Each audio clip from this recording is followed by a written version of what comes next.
In this video, we're diving into powerful variations of the bowline knot. In this part, we're learning the Yosemite bowline, a powerful variation of the classic bowline that's designed not to slip, even under heavy load. This makes it perfect for climbing, rescue missions, and survival use. Start by tying a standard bowline. If you're not sure how, check out my previous video. Now take the working end behind the loop you just formed, bring it across the front, and enlarge the loop on the standing part of the rope. Next, feed the working end behind the loop and back up through the enlarged loop so it runs parallel with the standing end. Pull everything tight and neat. This is the Yosemite bowline, strong, secure, and dependable. Now let's talk about the water bowline.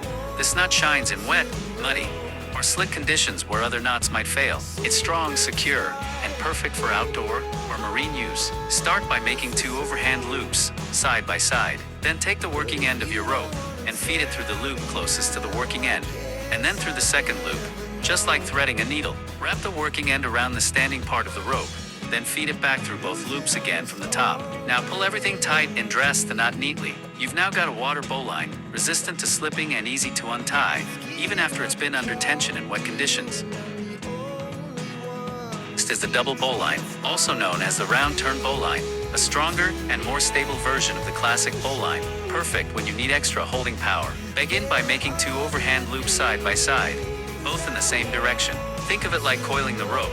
This will add friction and stability. Now take the working end, bring it up through the bottom of the loops, just like in a normal bowline. Then wrap it around the standing line and back down through both loops. Pull everything snug, making sure the coils are neat and flat. That's it. This variation not only holds better under load, it also looks cleaner and sits flatter than most heavy-duty knots. A great choice for serious applications.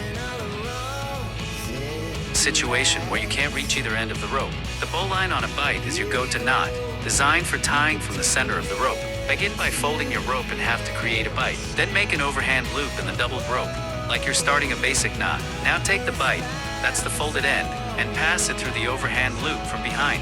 Once it's through, open up the bite, bring it around the back of the standing part of the rope, and then pull it all the way through the loop again. Tighten everything cleanly. You've just made 2 strong, secure loops in the middle of the rope.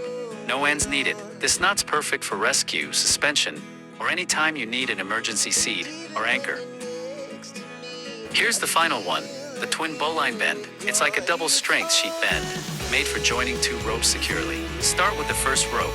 Create a simple overhand loop, just like you would for a standard bowline. Okay, now take the second rope, pass its working end through the first loop, wrap it around the standing part, and feed it back through the loop, forming a secure connection. Next, reverse the process. Make an overhand loop on the second rope, and this time pass the first rope's end through that loop, around its standing part, and back inside. Pull everything tight from both sides. When done right, you'll have a balanced, strong connection that locks 2 ropes together, ideal for rescue, sailing, or load-bearing setups. It's clean, compact, and surprisingly strong under tension. Definitely one worth learning.